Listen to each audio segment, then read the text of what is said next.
Welcome student. आप सभी का हमारे इस वीडियो में स्वागत है।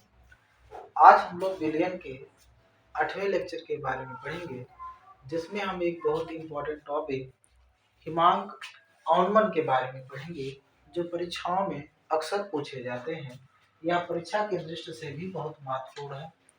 तो देखिए, सबसे पहले हम लोग सीखने जा रहे हैं हिमांक अवनमन के बारे में। तो हम लोग सीखेंगे हिमांक अवनमन क्या होता है, जिसे आप इंग्लिश में डिप्रेशन ऑफ फ्रीजिंग पॉइंट के नाम से जानते हैं। मान लीजिए आप एक पात्र में शुद्ध विलायक लेते हैं।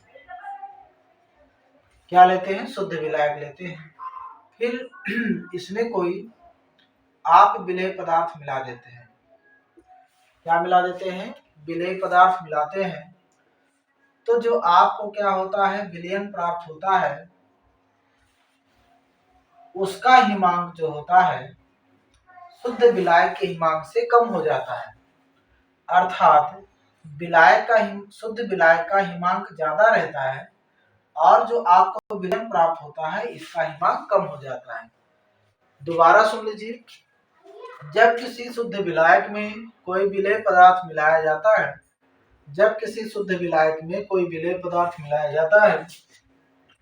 तो प्राप्त विलयन का हिमांक शुद्ध विलायक के हिमांक से कम हो जाता है।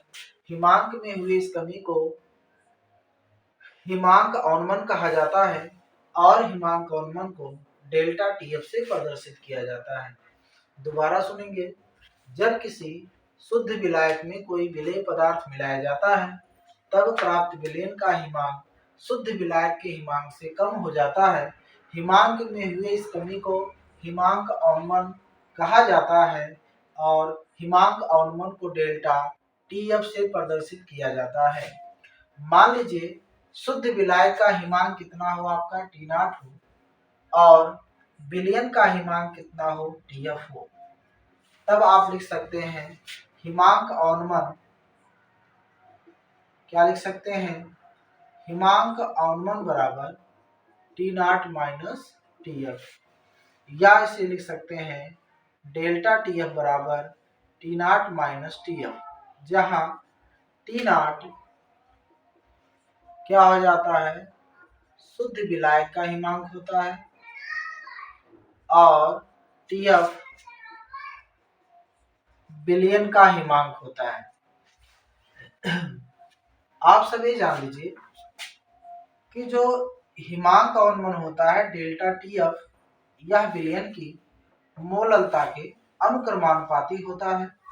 इसी को आप लिख सकते हैं डेल्टा TF बराबर KF इंटू M, जहां KF समानुपाती नियतांक होता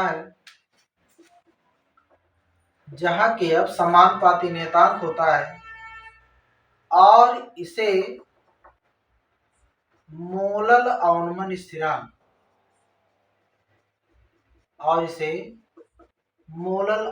स्थिरांक कहा जाता है।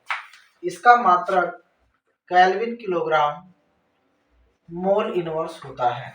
दोबारा सुन लेंगे, जहां KF समानुपाती नियतांक होता है और इसे मोलल अवनमन स्थिरांक कहा जाता है और इसे विलयन का मोलल अवनमन स्थिरांक कहा जाता है। इसका मात्रक केल्विन किलोग्राम मोल इनवर्स होता है। तो क्या होता है? केल्विन किलोग्राम मोल इनवर्स होता है।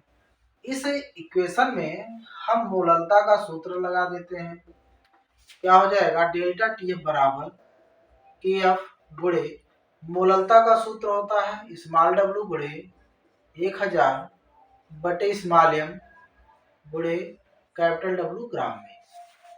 यहां से आपका निकल के आएगा डेल्टा TF बराबर KF गुणे स्मॉल w गुणे 1000 बटे small m into capital W ग्राम में।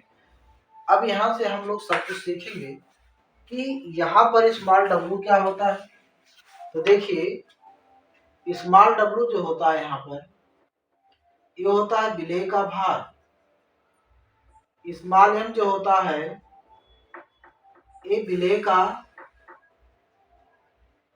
अणुभार होता है, कैपिटल डब्ल्यू जो होता है ये विलायक का भार है, और केएफ जो होता है इसे मोलल अवनमन स्थिरांक कहा जाता है।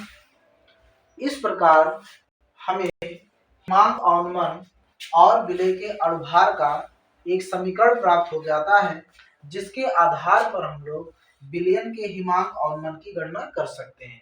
तो हमने आज सीखा किसके बारे में, एक विशेष महत्वपूर्ण टॉपिक हिमांक अवनमन के बारे में। आइए हम इसको एक बार फिर से देखते हैं। जब किसी शुद्ध विलायक में कोई विलेय पदार्थ मिलाया जाता है तो प्राप्त विलयन का हिमांक शुद्ध विलायक के हिमांक से कम हो जाता है। जो आपको विलयन यहाँ पे प्राप्त हुआ है इसका हिमांक शुद्ध विलायक के हिमांक से कम हो जाता है। यदि शुद्ध विलायक का हिमांक कितना हो, T0 हो, विलयन का हिमांक कितना हो, TF हो, तब आपको प्राप्त होगा हिमांक अवनमन बराबर शुद्ध विलायक का हिमांक माइनस क्या हो जाएगा, विलयन का हिमांक। तो हिमांक अवनमन क्या होता है, डेल्टा TF होता है। आप यहाँ लिखेंगे डेल्टा TF बराबर T0 माइनस TF हो जाएगा, जहां पर T0 शुद्ध विलायक का हिमांक होता है और TF विलयन का हिमांक होता है। आप ये भी जानते हैं कि हिमांक अवनमन जो होता है विलयन की मोललता के अनुक्रमानुपाती होता है। यहाँ पर इसे आप इस तरह भी लिख सकते हैं, डेल्टा TF बराबर KF इंटू एम, जहाँ KF समानुपाती नियतांक होता है। इसे मोलल अवनमन स्थिरांक भी कहा जाता है। इसे क्या कहा जाता है, मोलल अवनमन स्थिरांक भी कहा जाता है। इसका मात्रक केल्विन किलोग्राम मोल इनवर्स होता है। इसका मात्रक केल्विन किलोग्राम मोल इनवर्स होता है। तो आप इसको आगे लिख सकते हैं डेल्टा TF बराबर KF, और मोललता के स्थान पर स्मॉल w गुणे 1000 बटे स्मॉल m गुणे कैपिटल W ग्राम भी लिख सकते हैं, क्योंकि यहाँ पर मोललता का जो सूत्र होता है भार गुणे भार गुणे 1000 बटे अणुभार गुणे विलायक का भार ग्राम में होता है। तो हमने इस तरह से क्या किया है, हिमांक अवनमन और विलेय के अणुभार के बीच के संबंध को प्राप्त किया है, और परीक्षा में इस सूत्र से संबंधित कुछ प्रश्न पूछे जाते हैं जो 3 नंबर के होते हैं। यह एक विशेष महत्वपूर्ण टॉपिक होता है जो परीक्षा के दृष्टि से महत्वपूर्ण होता है, और परीक्षा में इससे सीधे प्रश्न और परिभाषाएं दोनों पूछी जाती है। तो मेरे बच्चों, आप लोग हमारे इस YouTube चैनल को सब्सक्राइब कर दें, लाइक कर दें, जिससे आपको विलयन से संबंधित और भी अधिक महत्वपूर्ण वीडियो समय समय पर प्राप्त होते हैं। धन्यवाद।